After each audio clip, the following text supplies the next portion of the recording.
tudo bem, diploma? Tô aqui agora para falarmos sobre o capítulo 6 da apostila de vocês. Inclusive tá aqui o link na descrição. O capítulo 6 da apostila ele é bem mais tranquilo que os outros capítulos, porque ele trata principalmente de razão e proporção. E querendo ou não, nós já conhecemos regras de 3, que é um método eficiente para se resolver esse tipo de problema. Então já vamos começar resolvendo um problema que eu vou deixar aqui do lado. Se em cada hora Bruno percorre em sua bicicleta 15 km, quantos quilômetros percorrerá em 5 horas? Em quanto tempo percorrerá 90 km? Se achar necessário, construa uma tabela para organizar esses dados. Então, como nos outros casos, a primeira coisa que a gente faz é passar as informações, no meu caso aqui para o quadro, no seu para o papel. Então, em 1 hora, Bruno percorre 15 km. São 2 perguntas que ele faz, então vamos usar a regra de 3 2 vezes. A primeira pergunta é a seguinte: quantos quilômetros ele vai percorrer em 5 horas? Então, quantos quilômetros? Aqui eu quero saber a quantidade de quilômetros, então eu boto X aqui. Ele vai percorrer em 5 horas. Temos aí uma igualdade de frações que a gente resolve como? Multiplicando cruzado. Vou multiplicar aqui o 1 pelo X e o 15 pelo 5. 1 vezes X é 1x, que é igual a X, e 15 vezes 5 é 75. Então eu já sei que em 5 horas o Bruno vai percorrer 75 quilômetros de bicicleta. Primeira parte resolvida. Na segunda parte ele quer saber o seguinte: em quanto tempo ele vai percorrer 90 quilômetros? Então, se em 1 hora ele percorre 15 quilômetros, em quanto tempo, agora o tempo que é o X, ele percorre 90 quilômetros? Multiplica cruzado, 1 vezes 90 é 90, 15 vezes X é 15x. Então a gente tem 15x igual a 90. Como x está multiplicando 15, ele vai passar para o outro lado dividindo. Então eu tenho x igual a 90 dividido por 15 em 6 horas. Tranquilo, né? Então vamos agora para o resolvendo o problema da página 148, que diz o seguinte: Jorge, ao fazer uma viagem de automóvel, gastou R$ 64 com gasolina. Quantos litros de gasolina ele consumiu nessa viagem? Em alguns parágrafos antes, a apostila já tinha dito pra gente que 5 litros de gasolina é equivalente a R$ 8. Eu queria muito saber onde é esse posto, né, gente? Porque aqui na minha cidade 1 litro já tá mais de 5. E aqui tá dizendo que 5 é 8? Ó, que beleza. Mas enfim.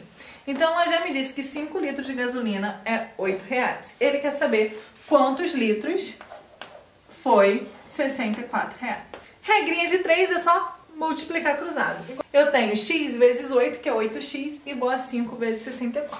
Então, 8x igual a 5 vezes 64. 5 vezes 4, 20, vai 2. 5 vezes 6, 30. Com 2, 32. 320. Se o 8 está multiplicando aqui, passa para o outro lado dividindo. Então, eu tenho x igual a 320 dividido por 8, que é igual a 40. Então, o Jorge gastou 40 litros de gasolina. E aí vem a pergunta 2, que diz o seguinte: se Jorge percorreu 400 quilômetros e gastou 40 litros, qual o consumo médio de combustível do automóvel de Jorge? Então, se ele andou 400 quilômetros e gastou 40 litros, o consumo do carro dele vai ser 400 dividido por 40... Corta 0, 40 dividido por 4 é 10.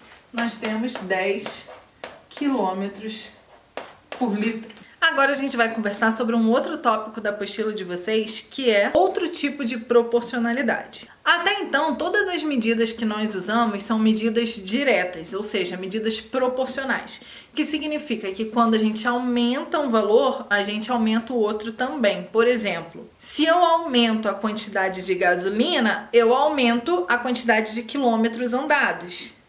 Se eu aumento a quantidade de gasolina, eu aumento o preço que eu vou pagar. Essas são medidas diretamente proporcionais, mas também existem medidas inversamente proporcionais, que significa o quê? Que quanto mais eu aumento uma medida, mais a outra diminui. Quer ver um exemplo? Quando a gente relaciona a velocidade com o tempo, por exemplo.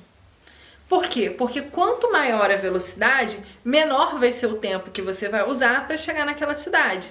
Então, quando se aumenta a velocidade, se diminui o tempo. São medidas inversamente proporcionais. O Desenvolvendo Competências de número 5 da apostila de vocês, ele traz uma lista com várias situações para a gente dizer se elas são inversamente proporcionais, se elas são diretamente proporcionais ou se elas não têm relação. Vamos fazer aqui agora. Primeira delas, a A, diz o seguinte: a medida do lado de um terreno quadrado e o perímetro desse terreno. Lembra o que é perímetro? Perímetro é a soma de todos os lados. Então, se eu aumento a área de um lado, que na verdade vai aumentar todos porque é quadrado, então se eu aumento a área de um lado, também aumento o perímetro, certo? Então, é uma medida diretamente proporcional. B. O ordenado de um carteiro e o número de cartas que ele distribui. Nesse caso, não tem proporcionalidade, porque independente se tem uma carta ou se tem 20 cartas, ele vai entregar aquela quantidade no dia, então não tem proporcionalidade aí. Opção C. A distância percorrida por um automóvel e a quantidade de combustível consumida.